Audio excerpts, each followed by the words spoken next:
বন্ধুরা, এমন একটি মন্দিরের কথা ভাবুন যেখানে শিবলিঙ্গ মাটির ওপর নয় বরং মাটির নিচে অবস্থিত।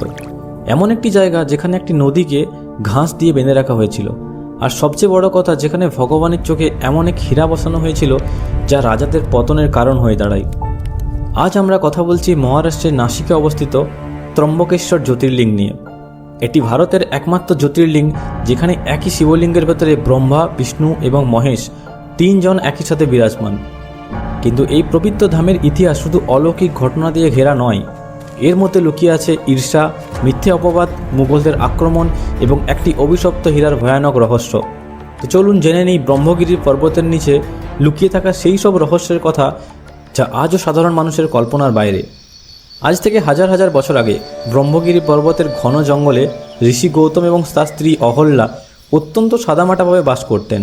একবার ওই অঞ্চলে ভয়ানক খরা দেখা যায়, নদী শুকিয়ে যায় এবং মানুষ তৃষ্ণায় হাহাকার করতে থাকে। তখন ঋষি গৌতম ইন্দ্রদেবের কঠোর তপস্যা করেন এবং ইন্দ্রদেব প্রসন্ন হয়ে তাকে এমন একটি জলের উৎস প্রদান করেন যা কখনো শুকায় না। ঋষি গৌতম কখনো ভেদাভেদ ছাড়াই সবার সাহায্য করেছিলেন, যার ফলে তার সম্মান বহু গুণ বেড়ে যায়। কিন্তু অন্যান্য কিছু ঋষি এটা দেখে অত্যন্ত ঈর্ষান্বিত হন। তারা ষড়যন্ত্র করে এবং একটি মিত্রপ্রায় গরুকে ঋষি গৌতমের খেতে ছেড়ে দেন। ঋষি গৌতম যখন ওই গরুটিকে সরাতে যান তখনই গরুটি মারা যায়। সেখানে ওই ঋষিরা ঋষি গৌতমের উপর গো হত্যার মতন সবচেয়ে বড় পাপের মিথ্যা অভিযোগ চাপিয়ে দেন। নিজেকে নির্দোষ প্রমাণ না করে ঋষি গৌতম ও অহল্যা সব ছেড়ে গভীর জঙ্গলে চলে যান এবং সেখানে ভগবান শিবের কঠোর তপস্যা করেন।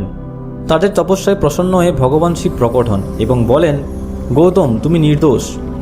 এই পুরো ঘটনাটি একটি ষড়যন্ত্র ছিল। শিব তাকে বলেন যে তুমি একটি কোনো বর চাও।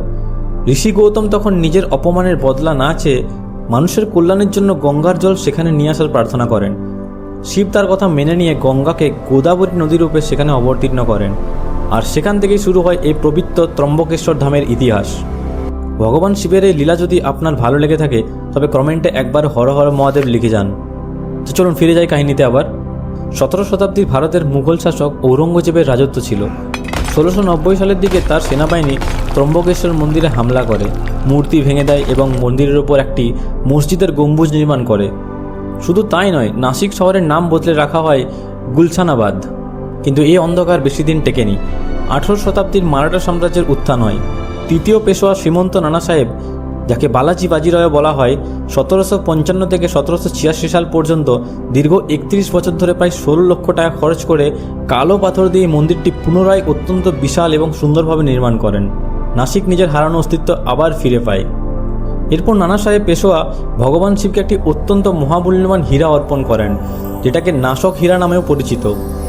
গোলকুন্ডের খনি থেকে পাওয়া এই 90 ক্যারেটের হীরাটি শিবলিঙ্গের একটি চোখ হিসাবে স্থাপন করা হয়েছিল। কিন্তু মানুষের ধারণা ঠিক এখান থেকেই এই হীরাটির অভিশাপ শুরু হয়। বলা হয় এই হীরাটি আসার পর থেকেই মারাঠা সাম্রাজ্যের যুদ্ধ ও রাজনৈতিক অস্থিরতা শুরু হয়।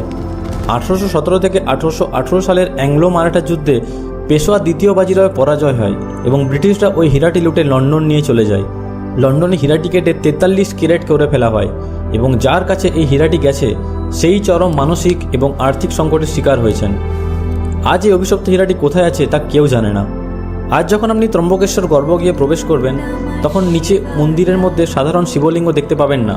এখানকার শিবলিঙ্গ মাটির নিচে অবস্থিত এবং খুব ভালোভাবে লক্ষ্য করলে দেখা যায় একটি শিবলিঙ্গের ভিতরে 3টি ছোট ছোট লিঙ্গ রয়েছে, যা ব্রহ্মা, বিষ্ণু এবং মহেশের প্রতীক।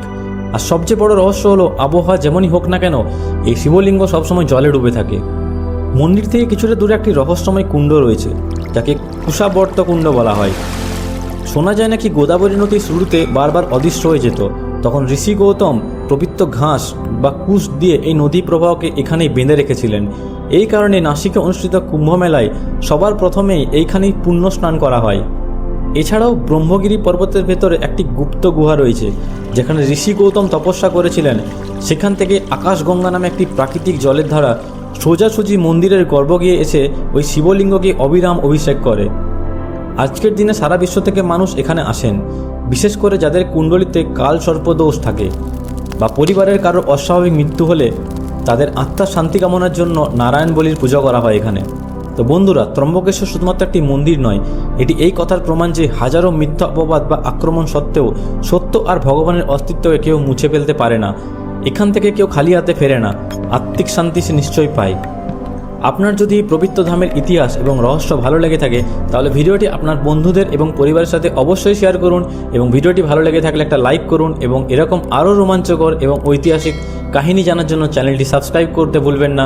দেখা হচ্ছে পরের ভিডিওতে, ততক্ষণের জন্য হর হর মহাদেব।